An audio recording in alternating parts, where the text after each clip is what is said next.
Fala galera, sejam muito bem-vindos a mais um episódio do nosso Super Jovem Podcast. Eu me chamo Lucas Mota e é um prazer te receber aqui nessa família que tem crescido a cada dia. Olha, hoje nós estamos recebendo uma convidada muitíssimo especial. Ela é uma mulher de Deus, ela é uma mulher autêntica, cheia de fé, cheia de humor, cheia da graça de Deus. Eu estou falando, sabe de quem? De Preta Souza. Seja bem-vinda, minha amiga. Prazer. Muito bem-vinda. Prazer é todo meu. Ao nosso podcast. Estou muito feliz de estar aqui, muito grata por esse convite. Creio que vai ser um tempo poderoso e abençoado. Amém, amém. Tem muita história para contar? Eita, meu Deus. Onde é que já se viu pentecostal não ter história? Meu Deus, ô glória. Pois eu quero que você comece lá do comecinho de tudo, da sua infância. Eita. E vá contando sua história. Se apresente melhor e conte sua história. Eu sou daqui de Salvador, né? Nasci e me criei aqui no bairro da Federação, Alto das Pombas. Alô, minha galera da Federação! Eu vivi a infância lá e parte em Cajazeiras também, de família humilde, mas assim, cara, meus pais batalharam muito. Não vou dizer assim que era aquela família que não tinha nada, mas o pouco que tinha era o suficiente. Meu pai e minha mãe sempre lutou muito para não me faltar nada, né, na nossa realidade ali. Sim. Com muita luta, e eu consegui estudar, fazer tudo certinho, direitinho lá na minha área, como a gente fala aqui em Salvador, nas minhas áreas. Sim, minhas áreas. Não é assim que o pessoal fala? E para mim, retornar hoje em Salvador, eu não moro mais aqui, mas poder estar na minha cidade, tem uma frase que eu gosto muito, que é: nunca volte para sua quebrada de mão vazia. E voltar para esse lugar, podendo transbordar e, em alguma medida, na vida das pessoas, é algo assim, para mim, gratificante, algo que nada paga e só Deus explica. Amém, amém. Então hoje você está morando em São Paulo, né? Mas eu quero que você conte um pouco melhor sobre a sua infância, sobre a sua juventude, adolescência. Como era a Preta quando era mais nova? Sempre dei trabalho. Sempre dei trabalho. Eu sempre fui uma criança muito viva, sabe assim, muito retada, como diz aqui. Pra frente. Ah, então é de infância. Minha mãe, menina, sai daí. Meu nome é Preta, todo mundo me conhece como Preta, mas meu nome é Thaís. Sim. Thaís de Souza. Thaís, sai daí.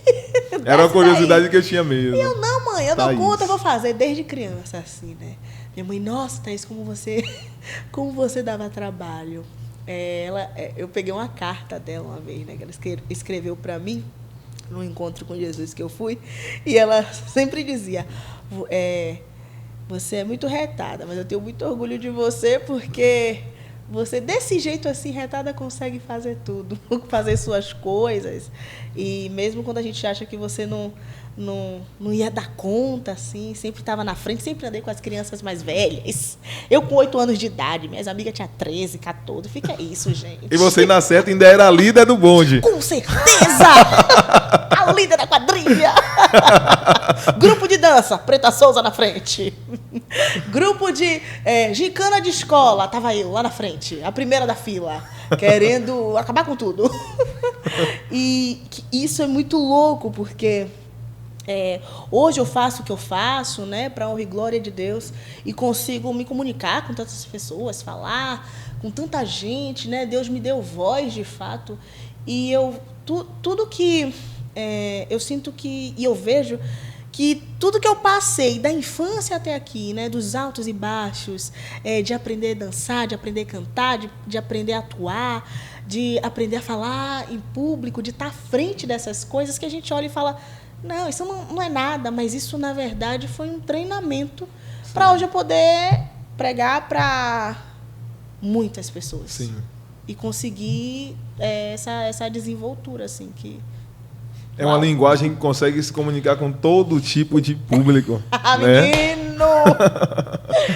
Isso, eu consigo falar com a galera que é cristã, a galera que é de outras religiões. E, cara, tem muita gente, muito ateu que me segue e me manda mensagem dizendo: olha, eu sou ateu, mas eu gosto de te ouvir. Eu disse: então tá tudo certo, porque é esse o propósito. E eu fico feliz. E, no geral, eu tive uma infância feliz. Eu fui uma criança feliz e amada pelos meus pais. É isso que... E você nasceu no lar evangélico? Que nada. Não. Deus sempre levanta uma coluna.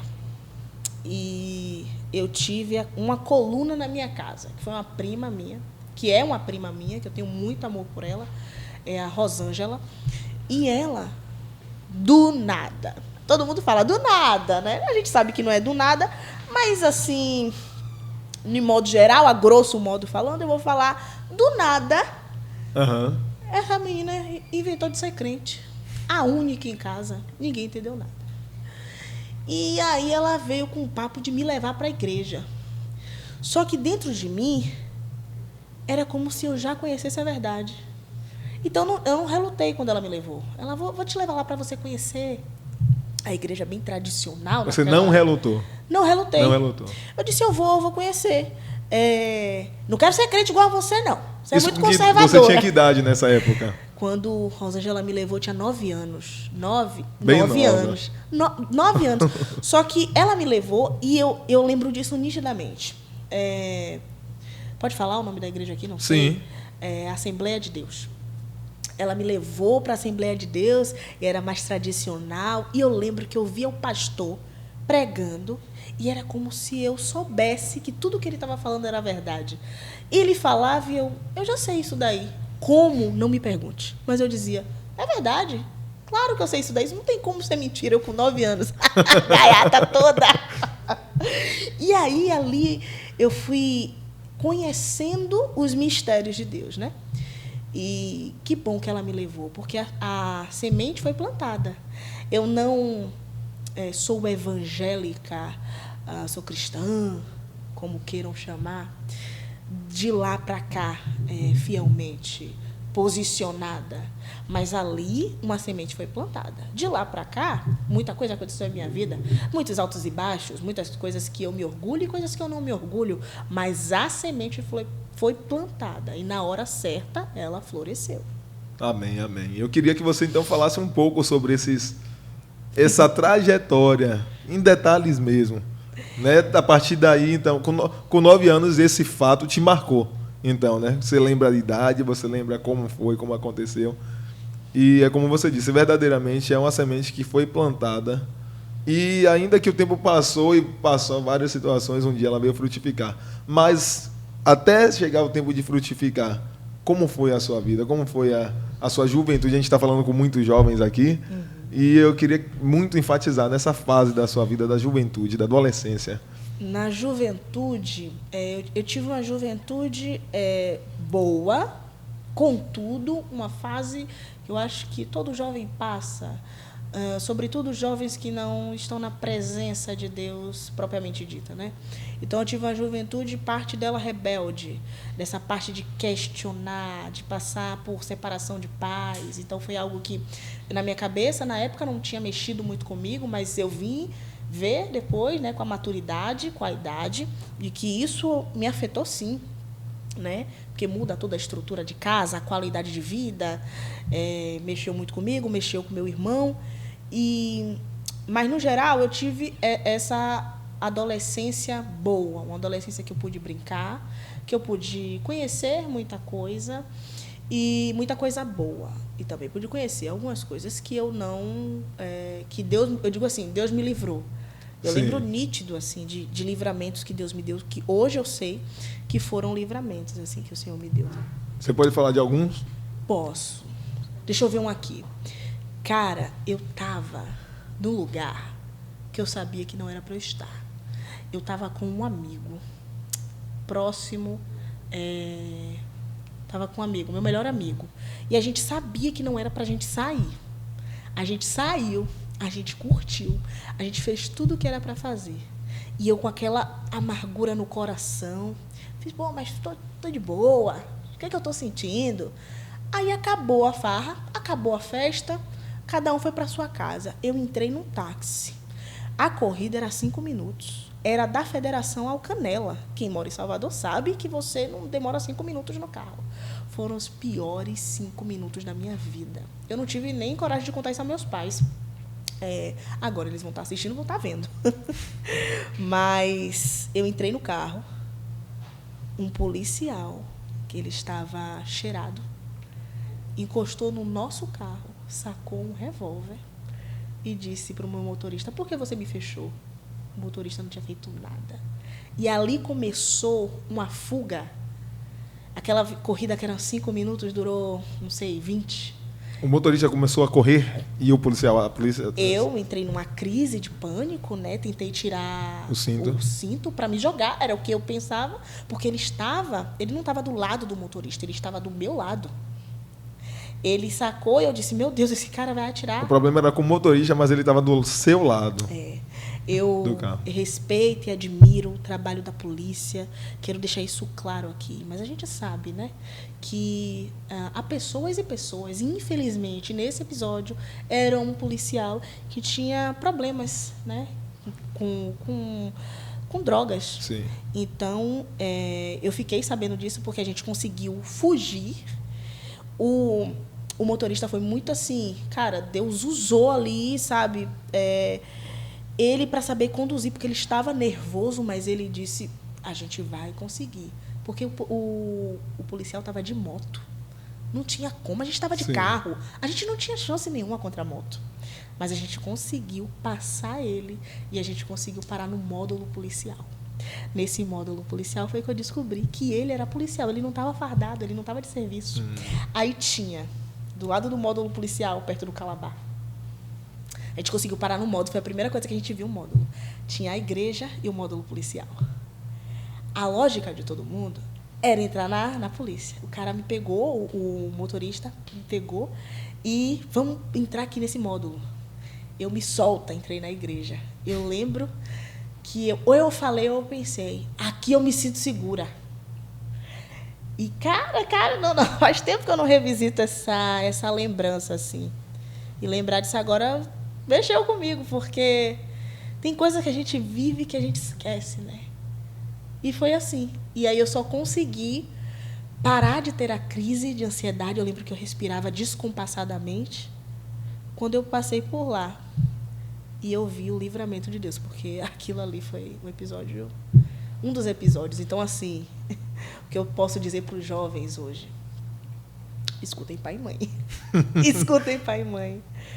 Ai. Ou seja, você tinha saído nesse dia embaixo de desobediência. Embaixo de desobediência. Como você falou, sabia que não era para estar ali. E algo que você falou, que eu observei, que você falou que mesmo você estando ali, era um ambiente de festa, curtição, né? Certamente. Mas você falou que estava lá, mas sentindo uma amargura no coração que você não estava entendendo, porque você estava ali, não era para estar se sentindo assim. Mas você estava se sentindo assim. Estava. E eu sabia que não era para estar. E eu saí de casa, vivi tudo que eu tinha para viver naquela noite, me diverti, entre aspas, deu tudo certo. Eu fiz, nada mais pode me acontecer. Agora eu vou daqui para o meu ensaio. Meu ensaio é 5 minutos. Eu vou entrar no carro e nada vai poder me acontecer. E foi justamente aí que aconteceu.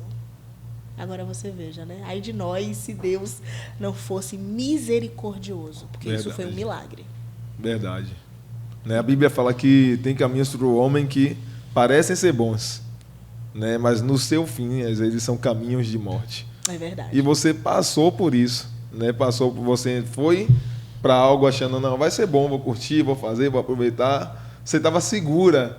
Mas segura em quê? Segura em si mesmo. E o jovem, o jovem, né? O jovem tem uma segurança inacreditável. Ele acha que é o dono, entendeu? Que nada vai acontecer com ele, que é o dono do pedaço. E eu, com esse meu jeito, eu já sou uma pessoa imponente, né? A pessoa já olha pra mim e diz, eita, meu Deus! Então, eu sempre tive hoje falam, né? A gente fala muito em autoridade. Então, eu Sim. sempre tive essa personalidade desde pequena. Empoderamento, Era empoderada. muito difícil dizer para mim que eu não ia para alguma coisa, que eu não ia fazer. Eu obedecia pai e mãe. Eu honrava pai e mãe. Sempre honrei. Sempre tive isso comigo. Mas a gente sabe que adolescente dá um jeitinho. Sim. Entendeu?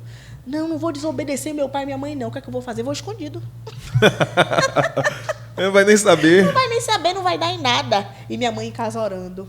Graças a Deus, minha mãe é uma mulher de oração. Olha aí. Porque o que eu dei trabalho a ela, deixa eu pedir aqui perdão. Nessa época ela já estava buscando orar por você. Então, minha mãe, depois de minha prima, né, levou, minha mãe começou a se interessar pelas questões do reino. Aí, do nada, um louvor em casa. Lembro muito da época do irmão Lázaro. Nossa, Sim. que saudade, aquele DVD dele maravilhoso. E daí, minha mãe botava em casa e a gente acha que é uma besteira, né? Às vezes a mãe está em casa dizendo, eu oro tanto por esse menino, por essa menina, mas nada acontece. E ali aquela semente, aquele louvor que ela está botando em casa, que ela está fazendo a faxina, aí daqui a pouco ela bota o louvor. Vai trabalhando na gente. Quando eu vi, estava eu, meu irmão, sabendo DVD, de frente para trás, de trás para frente, dizendo, mãe, volte aí, aquela minha vida é do médico. Ai, que coisa boa. As sementes sendo plantadas, E né? aí minha mãe foi se aprofundando no reino, né? Se converteu. E hoje é uma bênção, né, na minha vida. E é isso. E desde aquela fase ela estava já orando por você. Sempre. Ou seja, olha o poder da oração de homem, como a gente sempre fala, né? Até hoje, eu tenho o gabinete... Qual o nome de sua mãe? Luzinete. Dona Luzinete. Eu tenho o gabinete com a Vasa, e ela, que é uma ministração que eu faço, engraçada, um pouco de ministração, um pouco de stand-up, um pouco de personagem. Então o pessoal pergunta o que é. Eu digo, é uma mistura disso tudo, só indo para você saber. E mesmo hoje, na posição que eu estou, de pregar, de levar a palavra, de uma certa autoridade, né, que por misericórdia Deus me deu, minha mãe continua sendo a autoridade. Ela continua orando, eu continuo dizendo, estou saindo para fazer o gabinete, ora aqui por mim antes, ora aqui comigo antes, porque eu preciso que você faça, porque tem um gosto diferente, a gente não pode perder isso, Sim, né? sim, sim. Por mais que a gente chegue em altos lugares. A gente precisa saber de onde a gente veio, porque senão a gente não sabe para onde a gente vai. Verdade. Muito forte essa frase.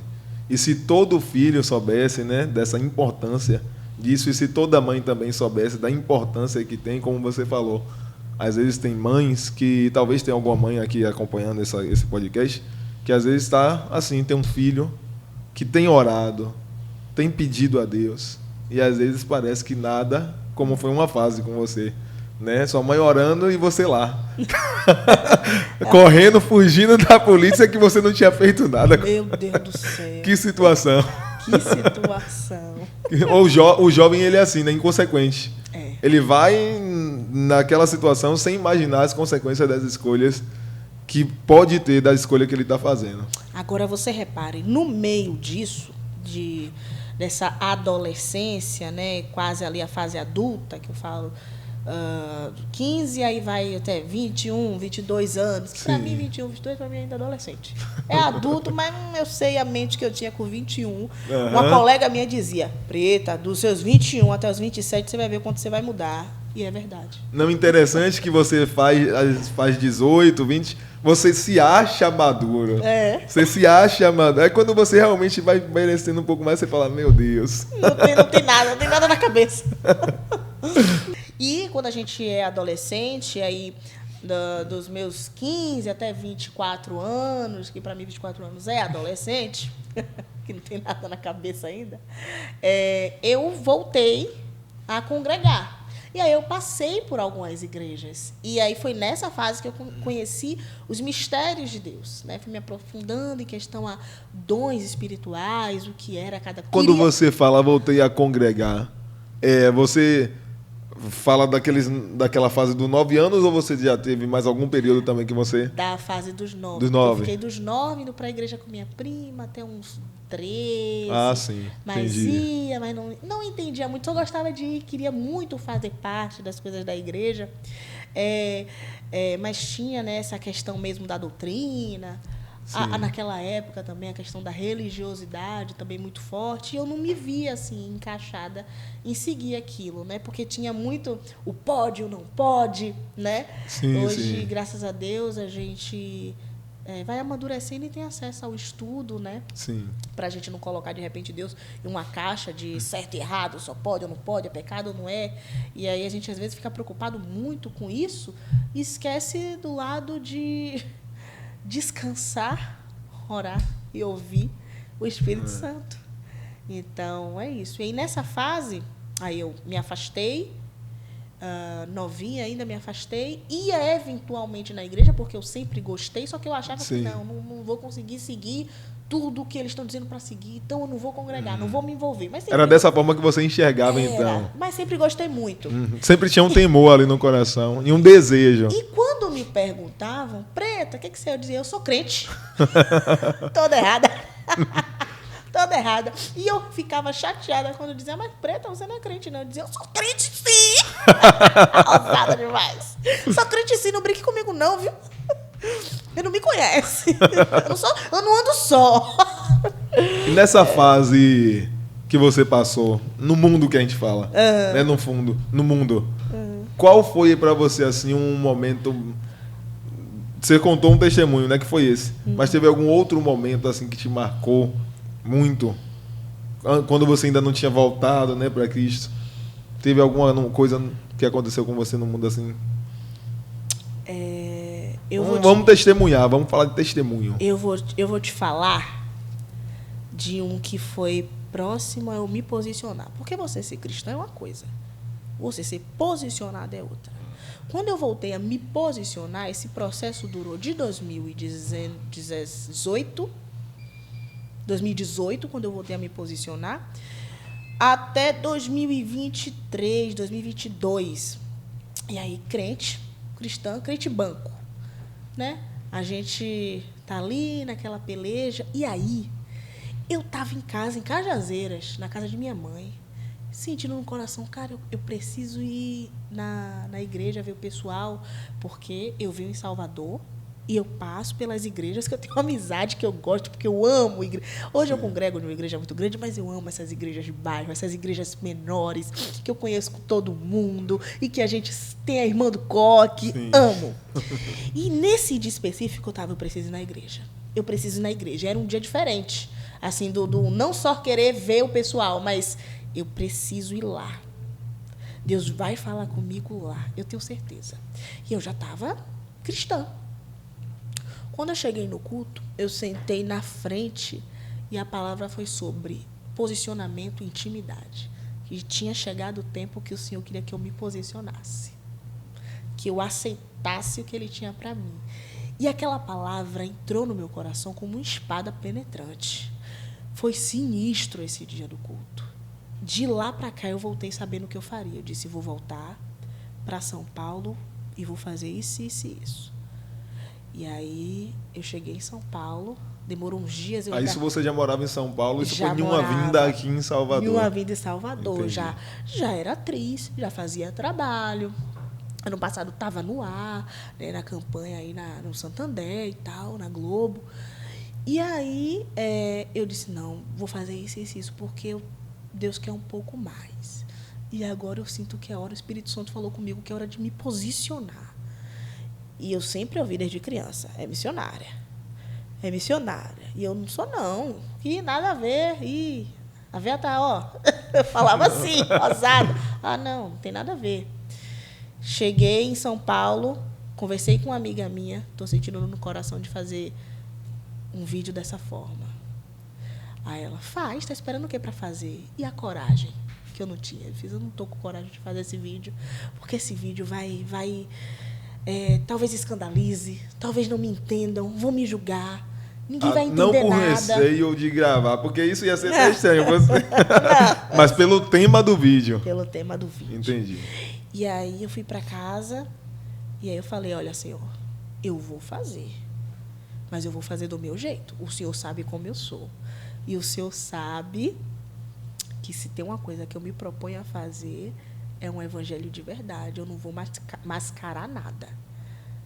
Gravei o vídeo. Eu fiz, meu Deus, eu vou falar isso mesmo?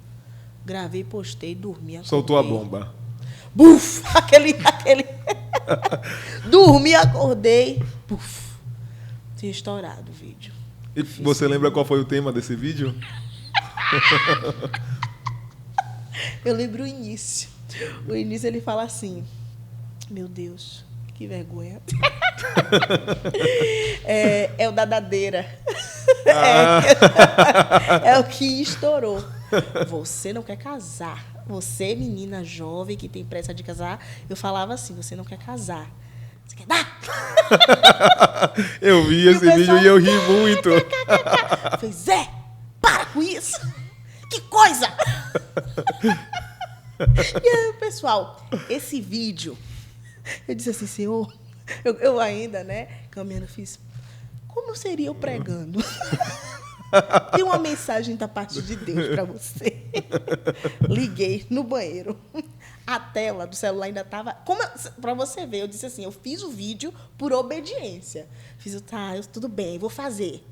Mas é com o Senhor. Eu vou fazer só para me livrar. Porque também, se não der certo, tô livre, já obedeci. Porque tem umas coisas que Deus pede que você fica torcendo até para que não seja. Aí Deus me pediu, eu falei, não, vai dar errado. Em nome de Jesus. A oração contrária, meu Deus do céu. Menino, aí eu gravei. O início do vídeo era... Como era? Oi, eu quero muito... acabei de fazer 18 anos e quero muito casar com meu namorado Pedro Antônio. Você não quer casar, você quer dar! E aí eu explicando... Porque eu não é contra o casamento, mas é que tem todo um protocolo para o seu próprio bem. Só que da forma que eu falei, esse vídeo correu. Daqui a pouco eu tô vendo gente dos Estados Unidos me mandando mensagem. Aí botava, sigo da França, sigo da... tô na Itália. E eu, caraca, mano, fiz outro. Esse foi o primeiro? Foi o primeiro. De todos? Foi uma tacada só. Olha aí, o primeiro já foi... Já foi uma tacada. Mas eu fui debaixo de oração. Eu disse, eu vou fazer. É isso que o Senhor quer, é isso que o Senhor tem para mim. Eu não quero, mas eu estou sentindo que eu devo fazer. E a gente acha que não vai gostar do propósito, né, do chamado, porque realmente é uma vida que tem renúncias. Sim. Mas quando a gente está mergulhado nisso, a gente sente prazer nisso. Então, hoje eu me alegro muito com o que eu posso fazer, né, na vida das pessoas, dos testemunhos que eu vejo através de um vídeo, que muitas das vezes os vídeos são engraçados. A gente acha que, tá só fazendo graça. E eu recebo uma mensagem dizendo, estava pensando em tirar minha vida, olhei seu vídeo, comecei a dar risada. Olha, é isso aí. Tô com câncer e, seu vídeo está me ajudando no meu tratamento. Eu faço meu tratamento, assisto seus vídeos. Então, isso não tem preço. Isso é impagável, sabe? E, através do humor, Deus é muito estrategista. Eu já era comediante e eu estou ali usando a linguagem do humor para atingir muitas vidas, para falar sobre muitos assuntos. E hoje eu posso também mesclar. Então, tem as pregações, sim, que tem uma pitada de humor, porque sou eu, mas são as ministrações. Aí tem o gabinete, que é uma proposta mais teatral, que tem pregação, mas com personagens e sim, meio que um stand-up, mesmo não sendo um stand-up no seu 100%. E tem as agendas, né, igreja. Então, assim, cara, de um posicionamento, de uma obediência. Olha os frutos, né? Era exatamente isso que eu ia falar. Tudo isso partiu exatamente de um ponto, no momento em que você decidiu se posicionar, né? Lá no fundo, talvez você já sabia, né, o que Deus queria, o que Deus ele sempre vai sinalizando, mostrando. Mas naquele dia, naquele culto que você foi pedindo para Deus falar com você, e Deus falou, você entendeu, eu preciso me posicionar. E isso é algo que eu creio que serve para todo cristão, né? Porque, como você mesmo falou, quantas pessoas são de Deus, têm vida com Deus, é um cristão, mas não tem um posicionamento com relação ao seu chamado, né? É apenas um frequentador de culto, um esquentador de banco, como a gente chama. Roda, não vai Né? pra lugar nenhum. Eu digo isso. No popular. É. O banco, você é a sinceridade. Eu tô com tempo, eu tô sem tempo. Deixa eu lhe dizer, eu tô com tempo, a agenda apertada, eu vou ficar aqui rodando. Eu digo, olha, ai, Preta, às vezes você grita pregando, não escute. Eu vou gritar, não, eu sou pentecostal. Uma vez ou outra eu vou soltar um, ei, cara, show, vamos lá, batalha. Mas assim, a gente não tem tempo, cara. Jesus está às portas. Então, eu falo com muito respeito, mas eu dou a ideia dura. Sim. Tem que dar. Sim. Com muito respeito, trazendo leveza, trazendo graça, mas não tem como. Uma pessoa falou para mim, modernizando a palavra. Não, eu estou modernizando o método. Sim. Porque eu preciso ser A linguagem inteligente. apenas. Porque a gente precisa atingir a linguagem. Eu gosto de falar no popular. Sim. Preta, você fala fácil. Eu pensei que você falava mais difícil. Eu sei falar difícil. Sou da Universidade Federal da Bahia. Me formei lá. Eu sei falar difícil. Eu sou acadêmica. Mas eu gosto de falar no popular. O pessoal entende. O alcance é maior. É mais legal. Entendeu? Sim. Não, eu falo difícil quando eu estiver em mesa de reunião. Mas deixa eu pregar. Deixa eu falar para quem precisa ouvir. É mais tranquilo. Jesus é simples. Sempre Verdade. foi. Não precisa a gente estar com muita firula. Verdade. E você fala de assuntos sérios, né? Você falou que tem pessoas que falam, não, humor só, fazer graça e tal, mas na verdade não é. Você fala de muitos assuntos sérios, só que de uma forma descontraída, mas não deixa de ser uma mensagem séria e que traz muita edificação, com certeza. Eu sou atriz, então eu posso lhe dizer que eu separo na minha cabeça as caixinhas, né? Atriz, comediante, que é uma coisa diferente. Humorista, que é uma coisa diferente de comediante, porque um é quem escreve, o outro é quem faz. Nem todo mundo que escreve faz e vice-versa. E missionária. E aí eu dei um jeito de utilizar todos esses recursos para poder trabalhar no reino também, servir ao reino também. E como atriz eu posso lhe dizer, a gente ouve alguns comentários, né? Ah, mas faz graça, mas é humor. O humor é muito mais difícil de fazer do que drama, porque o humor é matemática, é o tempo certo, a piada certa, no time certo. Por isso que muitas vezes a pessoa contando uma piada tem graça e a outra não, porque o time está errado, a embocadura está errada. Então, só para frisar essa parte de que eu vou falar o que eu sempre falo, eu sou uma mulher tão séria que eu faço humor. E você falou disso, e você recebe muitas críticas? Meu Deus, vou dando uma água. É mesmo, muita gente, muito hater. Com certeza. Prego que se destaca, toma martelada. E aí, você escolhe. Ou você entende que você vai tomar martelada porque não tem como. Nós seguimos o Messias. O Messias tomou prego na mão, nos pés. Um comentário não vai me matar. Eu nem respondo. Se você olhar o meu Instagram, as redes sociais, tem lá uma resposta. As vasas e os vasos, desce-lhe o pau. Eles não perdoam. Eles vão e... meu Deus do céu. O pessoal toma as dores, né? Quem quer te defender. Sim. Eu não respondo. Eu não gasto energia com isso. Não vai mudar em nada. A obra está sendo feita. E você não tem medo da aprovação do homem? Se o homem não... Claro que a gente pensa, poxa, eu queria não queria ser excluída do meu meio, né? O que é que vão pensar? No começo a gente pensa, mas eu entendi que não tem nada que Deus vá pedir para você fazer que não vai exigir de você coragem. Não tem. Então você tem que ir. O que é que vai acontecer? Tem que ir. Sim. E você falou que você é atriz, você é comediante, humorista, e esse lado de atriz. Conta um pouquinho mais sobre isso aí. Como foi que você se descobriu atriz? Eu não sabia o nome, eu só sabia que eu era artista. Quando eu era criança, eu ficava olhando para o céu, eu sempre tive isso muito de conversar com Deus, como se ele fosse um amigo que eu estivesse vendo ali do lado, e falando, né, dos meus sonhos, e conversava como se... Como se ele estivesse me dando resposta na hora. Olha, Deus, o senhor sabe disso, né? Mas quando eu estiver em tal lugar, a gente vai fazer assim, assim, assim. Eu conversava assim, e até hoje eu converso assim. Muitas das vezes. E aí eu falava assim, Senhor, quando eu estiver no Projac, vai ser assim, assim, assim. Ai, mas vai ser tão bom, né, Deus? Quando eu tiver, eu falava muito. Quando eu estiver lá com o Carl Raymond, eu falava, olha, assim, eu quero uma mesa assim, conhecer pessoas assim. E eu imagino Deus olhando para minha cara dizendo, tá, Thaís, conta, o que é que você quer?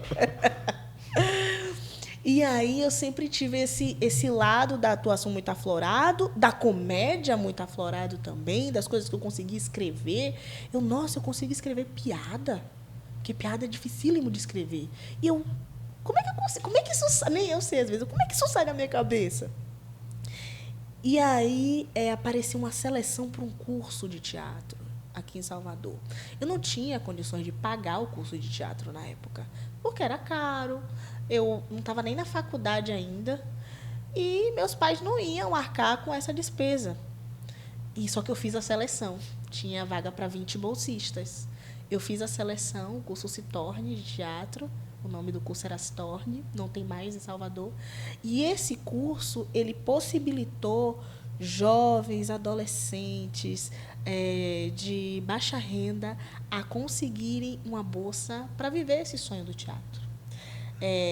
Porque as aulas de teatro, tinha gente que queria ser ator que fazia, mas tinha gente que queria desinibir. E eu passei, eu nunca tinha sido da área. Então, eu concorri com pessoas que diziam na entrevista, eu tenho 20 anos de teatro, eu tenho 10 anos. Aí perguntou, e você, preto? Eu disse, o quê? Eu tô aonde? Quem eu não tenho lugar. Não, eu tô de boa aqui, pô. Aí eu, ai meu Deus, esse povo vai passar porque eles têm 20, 30 anos e eu não tenho nada. É a primeira vez que eu piso aqui. E aí eu passei. Quando eu recebi a notícia, eu chorava de alegria. E eu dizia, eu vou conseguir. Eu não vou ser só mais um. Eu vou fazer os trabalhos que eu sempre sonhei fazer. Você fez com esse objetivo? Fiz com esse objetivo. E o pessoal olhava e dizia, não vai ser nada. Tipo, Thaís, é muito distante as coisas que você sonha. Porque eu sempre sonhei muito... Muito alto. Muito alto, muito louco. Eu estava em casa na federação, eu sou do Alto das Pombas, cria de lá, minha galera é de lá. Mas eu dizia, vou viajar e vou pisar no Projac e vou fazer esse trabalho. KKKKK. Não vai nada. Eu dizia, vou sim. Tenho certeza que vou. E quando eu comecei a fazer os meus trabalhos, que Deus foi começando a abrir as portas, eu ainda não tinha voz no meio gospel. E eu fiz, caraca, olha, imagina... como é que Deus não abençoou isso, sabe? Deus é estrategista. Então, minha carreira é do Senhor. Então, hoje eu só consigo juntar tudo de uma forma que Ele dirija. Sim. Porque até aí, ele, por misericórdia, dirigiu, mas agora eu deixo para Ele dirigir 100%. Né? Porque não era 100%. Ainda que o Senhor, tem coisas que o Senhor nos abençoa e permite que aconteça, mas há uma diferença entre permissão e vontade de Deus. Né? Então, o Senhor permitiu que eu fosse até tal ponto.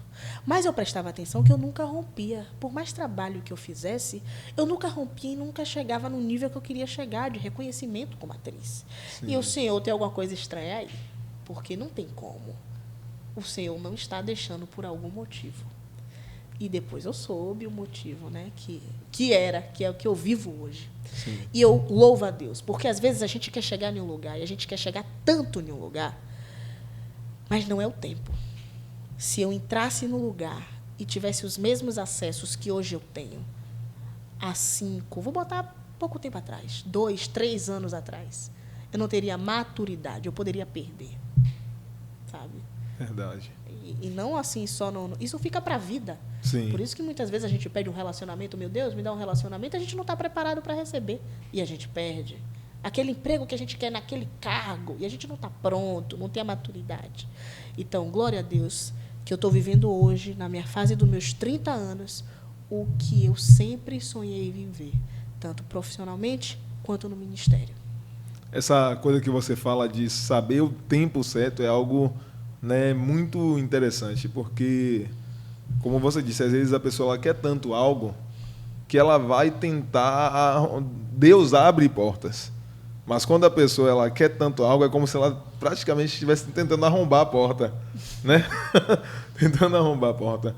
E quando Deus ele diz não para um filho seu, quando Deus diz espere, nunca é porque, às vezes, no momento que a pessoa está passando por aquilo, quando ela ainda não tem essa maturidade para entender, né? Não já chegou nesse nível de entender isso com Deus, o primeiro pensamento que vem na mente da pessoa é, poxa Deus, por quê?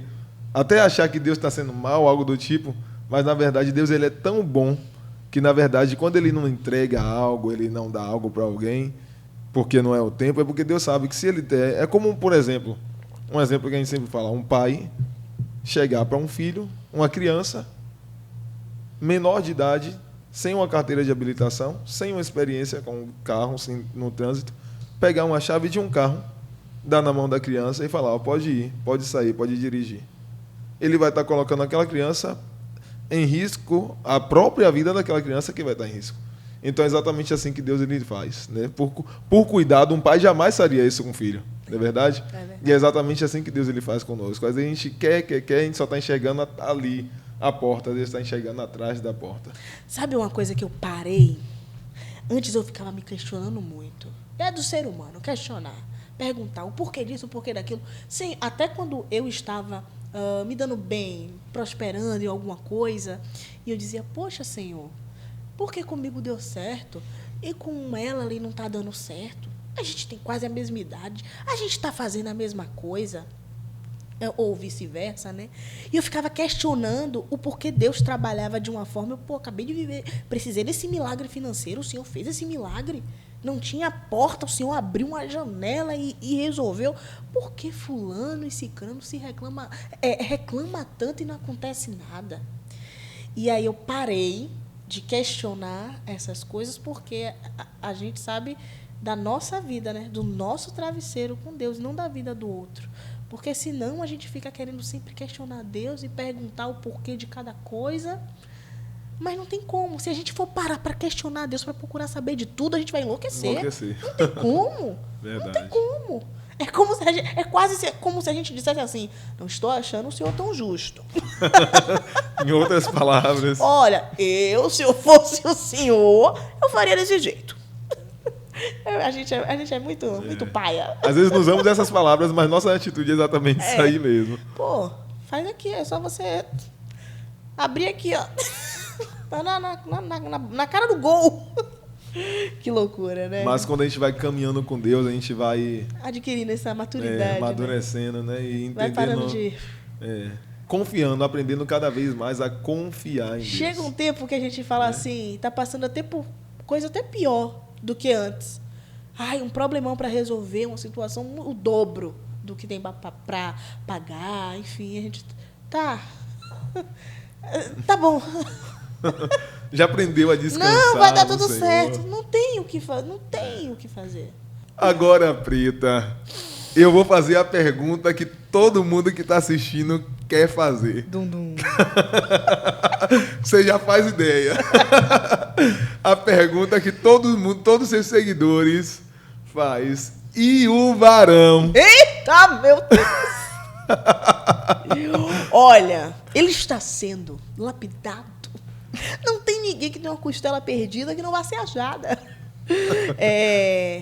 Meu coração, que eu posso te dizer hoje, é que o meu coração está batendo forte. Olha aí, pronto. Pessoal. Ai, eu quero polêmica! Polêmica gospel! Tá batendo forte. Tô aí analisando o currículo. Pedi para mandar um e-mail para minha assessoria. Olha aí. Estão resolvendo e estão analisando. Não, tem todo um script. Tem todo um script. A gente está fazendo essa análise, né? Muita jejum, muita oração. E eu creio que em breve trarei novidades. Olha aí, fiquem ligados. Hoje, depois do Globo Repórter. Eu quero ir com você agora te fazer um desafio. Ah, meu Deus. Temos um quadro aqui que se chama Pregue com um Objeto. Ah, meu Deus! Pra você vai tirar de letra. Cadê? Você traz aqui um objeto para Preta Souza. Você vai pregar, tirar uma mensagem com este objeto. Preta Souza, pregue com um pincel. Todo seu. Meu Deus. Pregue com um objeto. O que é que eu posso dizer? Você está vendo aqui que isso aqui é um pincel, né? Ele é um instrumento usado para a gente dar cor, para a gente dar vida às coisas. Imagine que sua vida está em preto e branco. Você precisa da tinta para dar cor à sua vida, para trazer um colorido. Mas você não precisa só da tinta, você precisa cumprir etapas. Seria muito fácil você pegar o papel, colocar aqui e derramar a tinta. Não, mas você quer sua vida com um toque diferente, com cores diferentes, com a perfeição. Então, você não vai simplesmente jogar a tinta no papel, você vai cumprir etapas, você vai cumprir protocolos. É assim para você viver o seu chamado.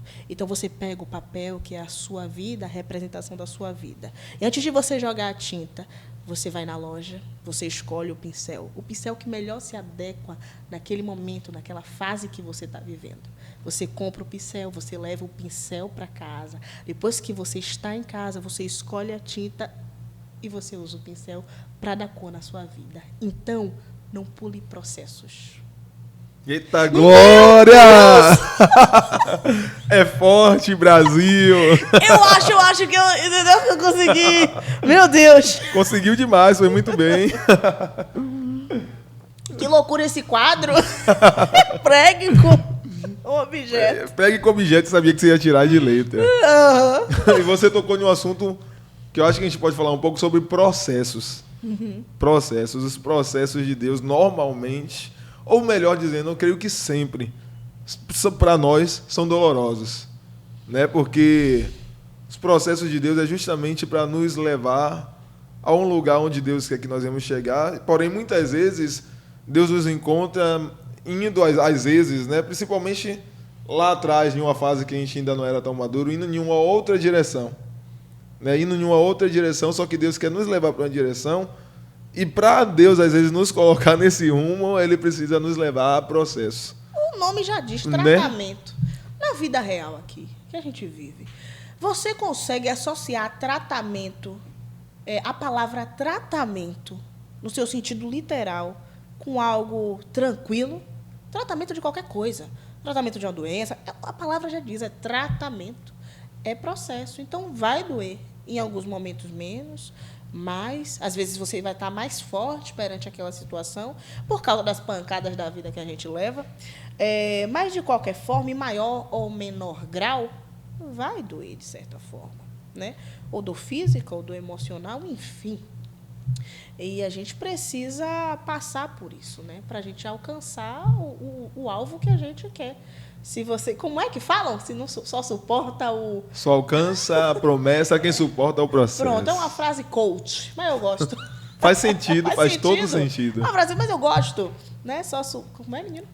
Só alcança a promessa quem suporta o processo. Quem suporta o processo. E é isso, cara. É essa a diferença de quem vive a... Eu sempre digo, cara, eu não quero viver a não plenitude de Deus. Pela metade, né?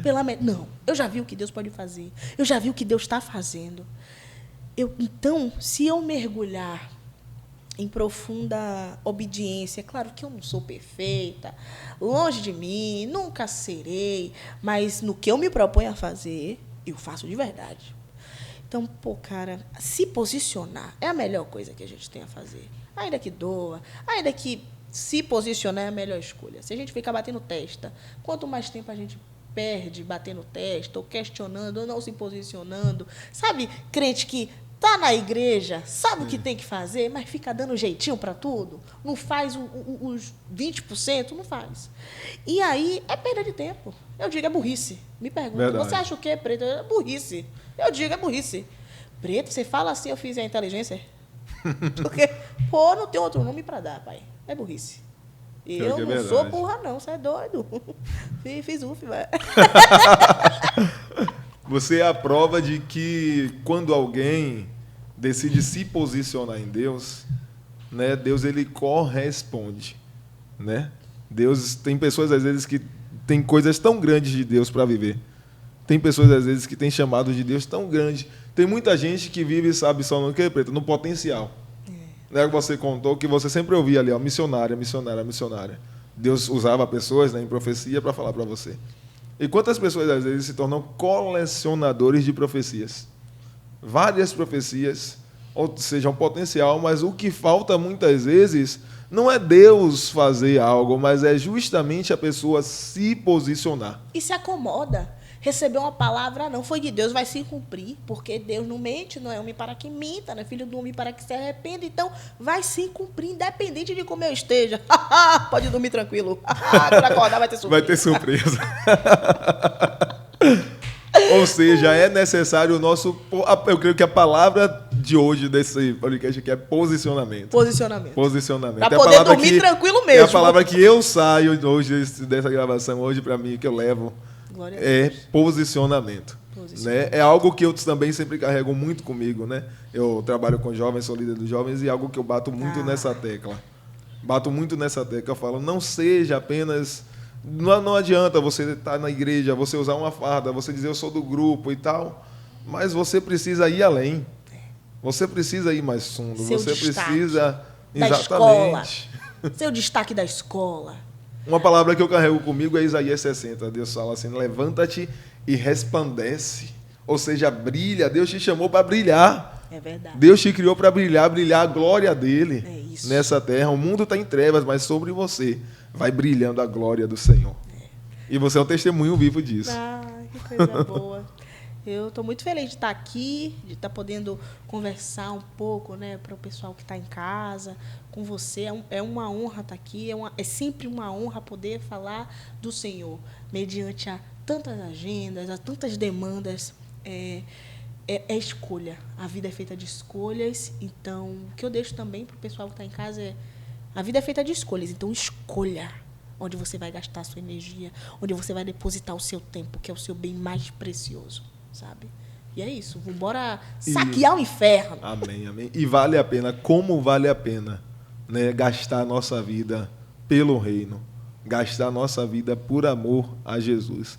Você falou, né, de que, atrás você falou que nessa correria e tal, tem as renúncias, tem algumas coisas, né, tem algumas lutas. Jesus falou, a porta é estreita, né, vai ter espinho no caminho. É assim o caminho. Mas é como Paulo ele disse. Paulo ele diz assim, eu tenho prazer nas lutas, nas injúrias, nas calúnias. Ou seja, quando você está com Jesus, você passa a encontrar prazer na renúncia. E cá para nós, estranho seria se a gente tivesse só aplauso. Estranho seria se a gente só tivesse comentários de coraçãozinho no Instagram. Seria muito estranho. Verdade. Demais.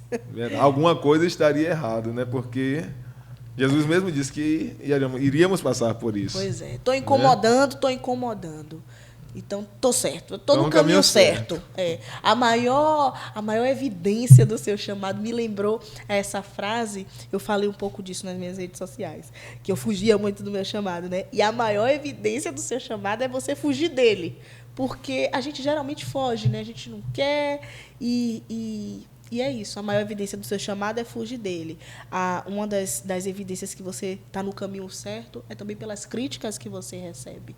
Claro que se for 100% de crítica, você deve realmente se analisar, né? Porque não somos os detentores da verdade, mesmo caminhando com Cristo, somos falhos, né? Os discípulos erraram. Que dirá nós? Mas, no geral, é isso.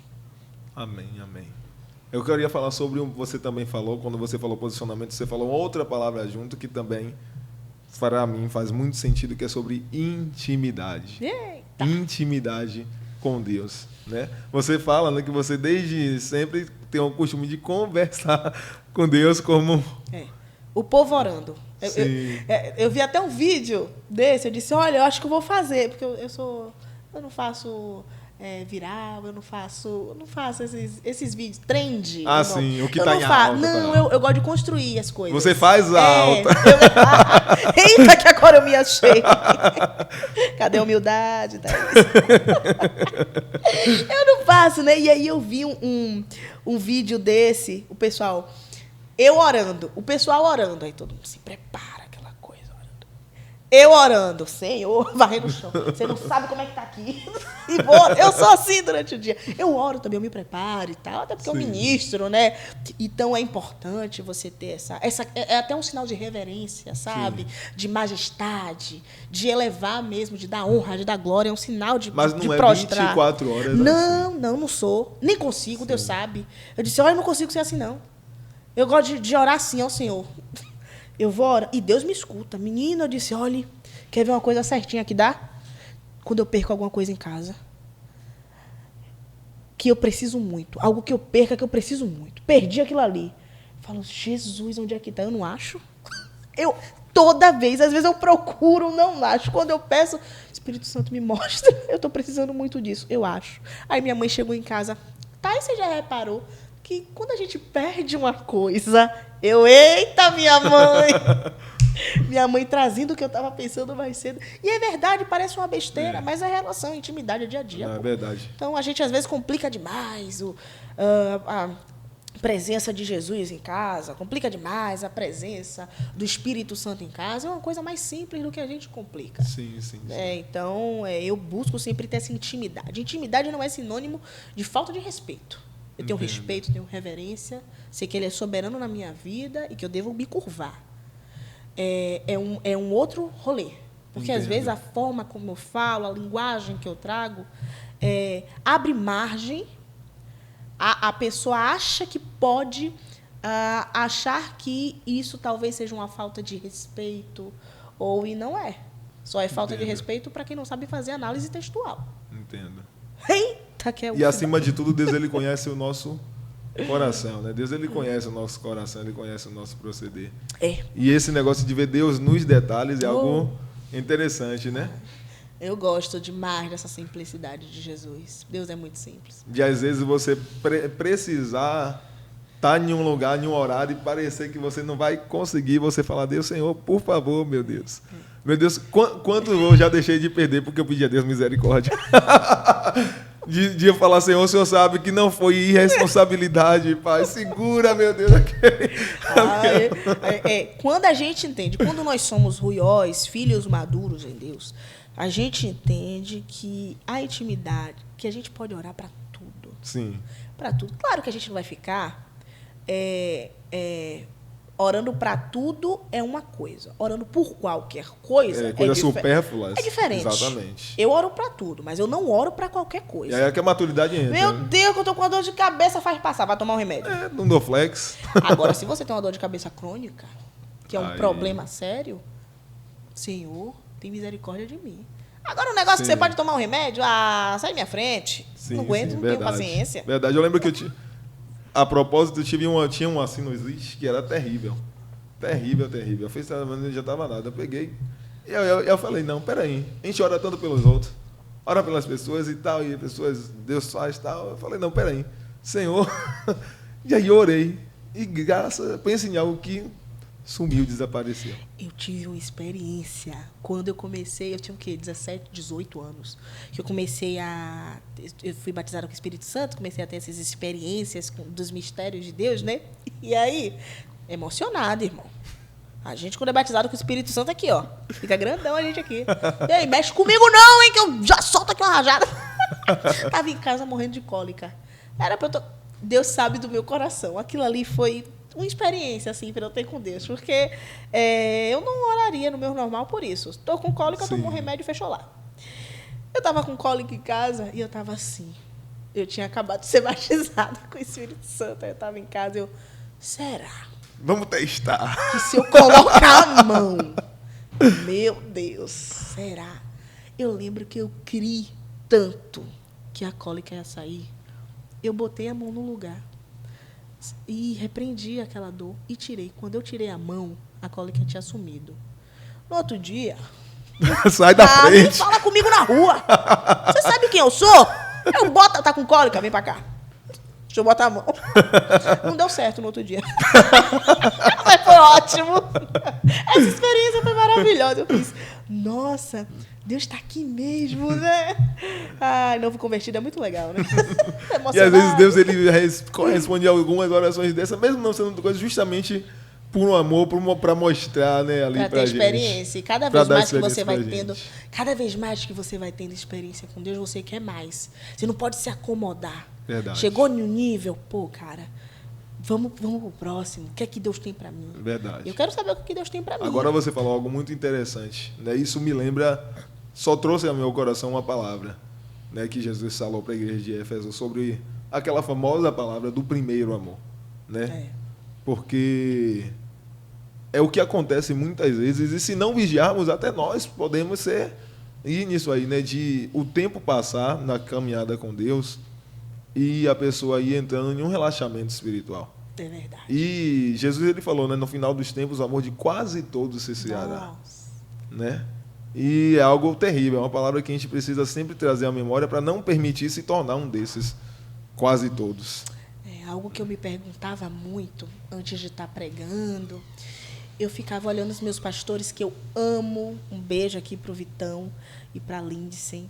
Eu amo eles. E eu ficava olhando assim, me perguntando como é que eles conseguem pregar toda semana, por anos, com esse avivamento, com essa entrega, parecendo que estão vivendo o primeiro amor há 20 e poucos anos. Como é que eles conseguem? E aí foi na minha caminhada, né, quando eu comecei a pregar, que eu passei... Porque somos seres humanos. Eu ficava assim, Senhor, na minha cabeça não entra. Eu não vou conseguir pregar se eu não estiver bem. Eu sei como eu fico quando eu estou mal. E hoje eu já passei pela experiência de ter que dar uma palavra eu não estando bem. E se a gente for parar para tentar explicar isso, não rola. Verdade. É Deus que sustenta mesmo, porque eu me conheço no meu natural. Quando eu não estou bem, eu não estou bem mesmo. E eu não quero fazer nada. E uma das coisas que me fazia recuar muito em relação a exercer o meu chamado era isso. Cara, eu não vou estar bem, eu não vou dar conta disso, porque eu me conheço quando eu não estou bem. Eu não vou conseguir pregar, eu não vou conseguir fazer nada, eu vou furar a agenda. E isso não acontece. Claro que a gente tem que ter um tempo para parar, Sim. Porque sem saúde não fazemos nada. Mas essas oscilações comuns da vida, né? Quando a gente Sim. não está bem, mas de forma comum, não de forma patológica. Entendo. Deus sustenta mesmo e a gente consegue fazer, porque não tem explicação. Assim. E viver isso, né? Quando você atinge a maturidade, que você se torna um runhós, um filho maduro em Deus, uma filha madura, o problema do outro, o que você tem que para entregar para o outro, o que Deus lhe confiou fica muito maior, às vezes, do que o que você tem em casa, da realidade que está te esperando, sabe? Eu digo isso com muito temor e com muita responsabilidade aqui. É real. A gente se preocupa com o que está muito além de nós, do que com a nossa vida, que a gente vê que, nossa, quando a gente se depara, quando a gente vive o ministério, a gente vê tantos problemas que a gente até se envergonha de estar reclamando de coisas que a gente está passando, que a gente olha e fala, eu não estou passando nada. Verdade, verdade. O chamado sempre é algo muito maior do que nós, né? O chamado sempre é algo que vai muito além. E quando a pessoa se posiciona, Deus ele sempre capacita. É verdade. Deus ele sempre capacita. Eu quero fazer uma pausazinha aqui para falar com essa pessoa preta que está assistindo a gente até agora e não fez sabe o quê? Imagine aí, não se inscreveu no canal. Não pode? Eu quero que você dê um recado do seu jeito para essa pessoa agora aí. Olha, repare, você que está em casa, não vai lhe tirar o braço, não vai lhe tirar o dedo, você vai estar contribuindo para o reino. Clica aí embaixo, dá um curtir um like, comenta, curte, compartilha, se inscreve nesse canal, porque você está abençoando outras vidas. O YouTube entende e entrega para várias pessoas. Se você acha isso aqui importante, se você acha isso aqui um tempo poderoso, compartilha. Minha irmã, a gente tem que compartilhar o que é bom, o que edifica. Amém? Amém sim, que você não é besta. Ô, glória! Se depois desse recado não precisa falar mais nada, se inscreva aí. Estamos chegando ao fim aqui da nossa gravação. Para mim foi um prazer imenso receber você aqui, viu? Mas ainda tem algumas perguntinhas aqui para te fazer. Posso? Então, pode. Tem umas perguntas aqui. Eu quero te perguntar, quero que você me diga, além de Jesus, quem é um personagem bíblico favorito assim para você? Favorito? Sim, ou favorita? Eu vou responder como me dizem. A autoridade de Paulo, com o jeitinho de Pedro. Gosto muito de Paulo. Eu gosto de Paulo, assim, demais. Ele é um exemplo de renúncia. Ele é um exemplo de ministério. Ele é um exemplo de arrependimento. E um exemplo de obediência. Paulo é o cara. Tem outros, mas Paulo é o cara. Realmente. Quando eu falo jeitinho de Pedro é porque comentaram hoje, eu li isso hoje. Eu postei um vídeo pregando, né? E eu botei eu pregando no meu dia mais tranquilo. E eu tava pistola. Aí botaram autoridade de Paulo com jeitinho de Pedro. Eu disse, eu amo Pedro, né? Pedro, a gente se reconhece muito em Pedro, né? Verdade. A gente se reconhece muito em Pedro. Verdade. Mas meu coração é de Paulo. Quero que você me diga também uma passagem bíblica assim que te marca muito. Eclesiastes. Há tempo, Eclesiastes. Há tempo para todas as coisas abaixo dos céus.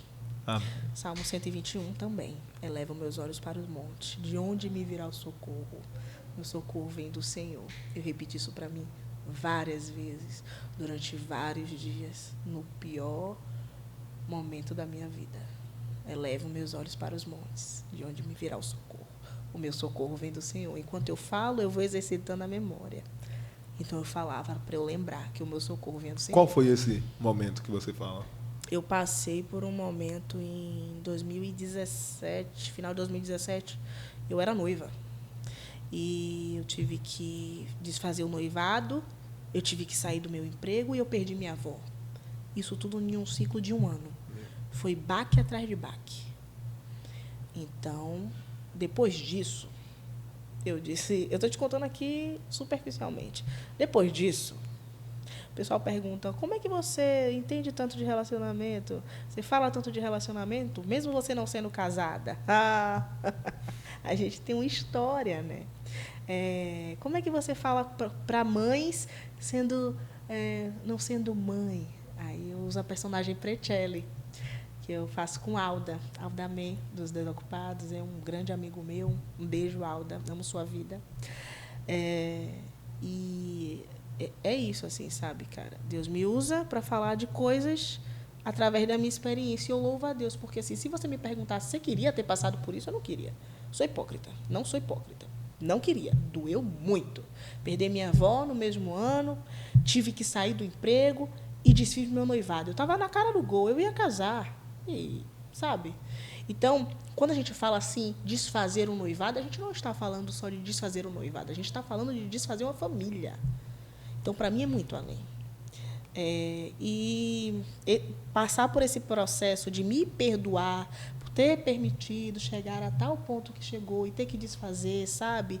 Eu era uma pessoa maravilhosa, uma pessoa boa, tenho muito carinho até hoje, tudo certo, graças a Deus. Hoje a gente conversou depois, ama a família dele, mas viver isso eu não tive tempo para respirar. Foi murro atrás de murro. E às vezes as pessoas dizem assim, Preto, eu acho você muitas vezes dura. Eu respondo, cara, a vida é dura. Não tive tempo para, sabe? Depois disso, minha infância foi maravilhosa, mas desse processo de me tornar mulher, do final da adolescência até o início da fase adulta, não foi um período fácil. Então, mas isso tudo, Deus usou isso tudo. Não que ele quisesse que eu tivesse passado por tanta coisa dolorosa, mas mediante a isso e mediante as minhas escolhas, ainda assim, porque tiveram coisas que eu passei que foram minhas escolhas, ainda assim, ele conseguiu, quando eu disse sim para ele, me posicionei, ele conseguiu transformar toda aquela dor em algo muito maior. Sabe aquele versículo que a gente sempre fala assim, ó, tudo coopera para o bem. Tem uma tradução dele que eu acho muito interessante, que diz assim, não lembro qual a tradução exata, mas que diz assim, Deus age em todas as coisas para o bem daqueles que amam a Deus. E eu costumo falar exatamente isso, que Deus ele age tanto naquilo que ele mesmo faz, como até mesmo em escolhas que fomos nós que tomamos e acabamos ali quebrando a cara um pouco. Até isso, Deus ele é tão maravilhoso, tão poderoso, que ele consegue usar todas as coisas para, no final, para o nosso bem e para o propósito dele ser cumprido na nossa vida. É a graça. É o poder da graça, né? A gente fala que a gente hoje não vive debaixo da lei, a gente vive debaixo da graça. E quando me perguntam o que é graça e como a gente consegue ver a graça materializada, propriamente dita, é isso. São essas situações da gente. Você está aqui hoje apresentando esse podcast, que é um podcast maravilhoso, bem estruturado, mas quem era você? Há 10 anos atrás, 15 anos atrás, quem era você? Às vezes, a gente está caminhando e está conseguindo tantas coisas e a gente precisa parar para... Quem era eu? Quando a gente reclama e diz, Senhor, não fez nada, Deus. Será que não fez nada mesmo? Porque, cara... Verdade. Eu tô bonita hoje aqui. Eu tô gata. Eu gosto de usar o melhor dessa terra. Mas eu sei também o que é não ter o melhor da terra para usar. Então, Deus fez sim. Sim. E é algo que a gente nunca pode esquecer, né? Tem uma frase que eu já vi as pessoas falando, que é assim, quando nós esquecemos de onde Deus nos tiramos, a chance de a gente voltar para aquele lugar é imensa. E é verdade, a gente nunca pode esquecer. Né? Às vezes acontece isso, às vezes a gente entra em uma vibe, ali mesmo com toda a maturidade já, mas às vezes alguma fase que a gente passa, a gente fica um pouco meio focado em algumas coisas e a gente cai nessa besteira de, por um momento, achar que, poxa, peraí, não está acontecendo e tal. Mas acontece exatamente isso. Você para, o próprio Deus, às vezes o Espírito Santo, né, vem e fala ali ao nosso coração, e você para e você pensa, não, peraí, eu estou sendo ingrato. É verdade. Eu estou sendo ingrato porque eu estou querendo isso, aquilo, mas na verdade, olha quanta coisa Deus ele já fez. Né? Quanta coisa Deus ele já fez e além do que Deus ele já fez, o que ele é na nossa vida. Né? A presença dele, que já é o que basta e o que já é suficiente. E, além disso, ele faz infinitamente mais do que o que possamos pedir ou pensar. É verdade. Você tem toda a razão. Uau, falar a frase que a gente fala muito na Lagoinha. Uau! Eu quero que você me diga, para concluir aqui as perguntas, eu quero que você me diga também um sonho da Preta Souza. Um sonho que vai virar realidade logo, logo. Eu já posso falar aqui, vou ter um programa, em nome de Jesus, estamos organizando, eu, minha equipe, meus parceiros, meus amigos que começaram esse ministério comigo, Amém. Porque foram os meus amigos, né? Sozinho a gente não faz nada. Eu sou o rosto que estou na linha de frente, mas atrás de mim, nos meus ombros, nos meus braços, me impulsionando, tem os meus amigos, tem a minha assessora, tem, sabe, essa equipe que está acreditando em um sonho, em algo que é muito maior. Então, breve aí o meu programa. Que a galera pede, você precisa ter um programa do seu jeito. Eu fiz, meu Deus, eu já sinto. Então, em breve, porque assim como todos os outros se cumpriram e têm se cumprido, esse com certeza também vai se cumprir. Em breve, esse só vai ver lá. Como diz aqui na minha terra, na melhor hora. E por último, Pedro, eu quero pedir que você deixe um recado para os jovens da nossa geração. Um recado para os jovens. Eu olho para cá, eu olho para cá, olho para cá, olho para onde? Para essa câmera. Meninos e meninas desse meu mundo aí, desse mundo de Deus. O recado que eu quero deixar para vocês hoje é: faça um teste com você mesmo. Todos os dias. Comece hoje um propósito com o Senhor. 30 dias orando sem falhar para ter uma experiência com Deus. Esse é o recado e é o desafio que eu deixo para vocês. Você que tem dúvida de quem é Deus, se Deus está agindo na sua vida, você que quer ter uma experiência com Deus, fale ao Senhor. Agora você precisa abrir a boca, você precisa se mover para Deus se mover. Então, você que está assistindo a gente, 30 dias de oração no seu secreto, sem falhar, pedindo um propósito, pedindo uma experiência com o Senhor. E eu tenho certeza que Ele aparecerá para você. Agora, fique ligado e fique ligada. Vale também para o não crente, né? Vale para o não crente, tá? Não é você que tá assistindo. O objetivo é esse. Amém, amém. Minha amiga, foi um prazer imenso, imenso, imenso receber você aqui. Fui muito edificado e eu tenho certeza que também todo mundo que assistiu esse episódio aqui foi muito edificado. A gente tem uma frase aqui, é o nosso lema do Ministério de Jovens. Está até escrito na sua caneca aí, ó, a pesca aí, ó. Pra gente terminar, despedir da galera, dizendo essa frase aí, ó. Pegou? Somos. Vamos lá despedir, galera. Gente, foi muito bom estar com vocês aqui, ter vocês aqui acompanhando esse episódio. E nós somos felizes porque temos Jesus. Deus abençoe, até o próximo episódio.